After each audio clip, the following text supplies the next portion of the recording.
पत्नी की तरह रहोगी तो स्पोर्ट्स करियर बना दूंगा, वरना चौक चौराहों पर सब्जी बेचती नजर आओगी।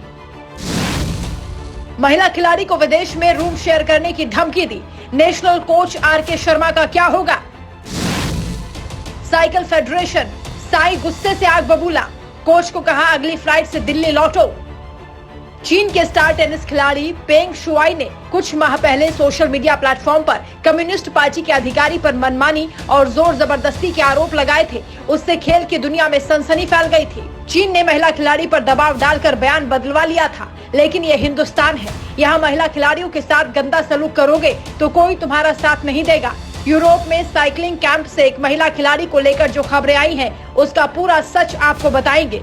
जो खेल प्रेमी दिल्ली के त्यागराज स्टेडियम में आईएएस दंपति के साथ डॉगी की तस्वीरें देखकर बौखला गए थे, वो इस खबर के बाद बेचैन हो जाएंगे। इंडियन एक्सप्रेस ने महिला साइकिलिस्ट की स्टोरी का खुलासा किया, जिसके बाद कई मीडिया हाउस की इन्वेस्टिगेटिव टीम इस खबर में जुट गई। 18 से 22 जून को दिल्ली के यमुना वेलोड्रोम में होने वाली एशियाई ट्रैक साइकिलिंग की तैयारियों के लिए 6 राइडर्स को मई महीने में स्लोवेनिया भेजा गया था। इसमें 5 पुरुष साइकिलिस्ट और 1 महिला साइकिलिस्ट थी। स्लोवेनिया का ट्रेनिंग कैंप इस महिला खिलाड़ी को बीच में छोड़ना क्यों पड़ा? सबसे पहले इस महिला खिलाड़ी से सुनिए। मुझे स्लोवेनिया में साइकिलिंग ट्रेनिंग कैंप के लिए जाना था। ये कैंप 15 मई 2022 से 14 जून 2022 तक होना था। मेरी यात्रा के 3 दिन पहले मेरे कोच आर.के. शर्मा की कॉल आई। उन्होंने कहा स्लोवेनिया के होटल बैल्निया में मुझे अकेले उनके साथ रूम शेयर करना होगा। मैं ये कैंप मिस नहीं करना चाहती थी। काफी दुविधा और परेशानी के बीच मैंने सोचा पहले स्लोवेनिया पहुंच जाती हूं, फिर अरेंजमेंट बदलने को कहूंगी। इस महिला खिलाड़ी ने हिम्मत से काम लिया, लेकिन आरोप है कि कोच आर.के. शर्मा अपनी हरकतों से बाज नहीं आए। उन्होंने इस लड़की को धमकाना डराना जारी रखा। स्लोवेनिया से ही जर्मनी में खिलाड़ियों के साथ एक ट्रिप गई, लेकिन इस महिला खिलाड़ी को होटल में ही रुकना पड़ा। पीड़ित खिलाड़ी ने अब तक इस बारे में साइकिलिंग फेडरेशन और स्पोर्ट्स अथॉरिटी ऑफ इंडिया के अधिकारियों तक अपनी बात पहुंचा दी थी।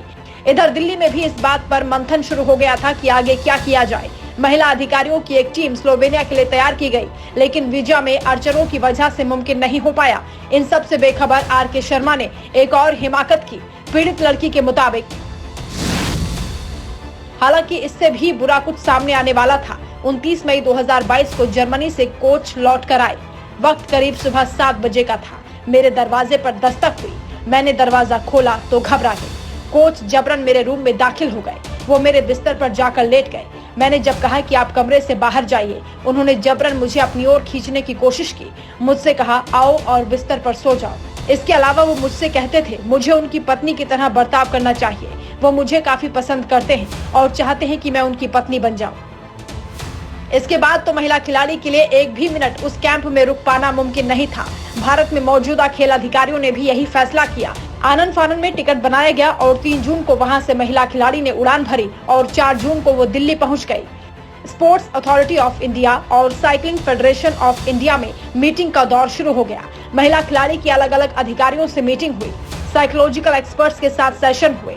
सभी अधिकारियों ने एक सुर में कहा कि देश की बेटी की बात सुनी जाएगी, उसके साथ इंसाफ होगा। तब जाकर इस पीड़ित लड़की ने लिखित शिकायत में एक एक बात बताई। उसने बताया कि कोच ने घर वालों को भी डराया धमकाया।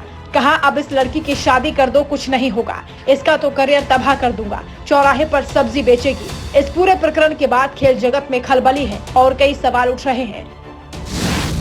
महिला खिलाड़ी के साथ महिला अधिकारी जानी चाहिए थी। नियम के मुताबिक अलग कमरा बुक होना चाहिए था।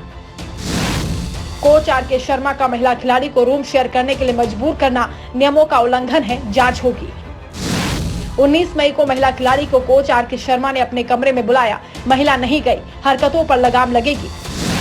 25 मई को पुरुष खिलाड़ियों के साथ जर्मनी का ट्रिप हुआ।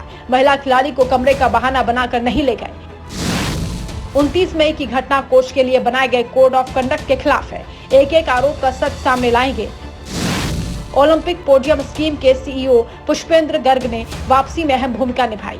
लड़की की काउंसलिंग की गई। एसएफआई के चेयरमैन ओंकार सिंह ने दीपाली निकम, सुधीश कुमार, वीएन सिंह और मनिंदर सिंह को जांच सौंपी। स्पोर्ट्स अथॉरिटी ऑफ इंडिया और साइकिलिंग फेडरेशन ऑफ इंडिया ने पूरे मामले में अलग अलग जांच बिठा दी है। पीड़ित लड़की से पूछताछ के बाद जो आरोप सामने आए हैं वो इतने संगीन है कि अथॉरिटी ने स्लोवेनिया ट्रेनिंग कैंप की मियाद कम कर दी। Coach R K. शर्मा को भी कह दिया गया, बहुत हुआ, अब बोरिया बिस्तर समेटकर दिल्ली लौट आइए। ऐसी हर घटना से महिला खिलाड़ियों का मनोबल टूट जाता है। उन परिवारों के मनोबल पर भी असर पड़ता है जो लड़कियों को आगे बढ़ाने की सोच रखते हैं। खुद प्रधानमंत्री नरेंद्र मोदी खिलाड़ियों का सम्मान करते हैं।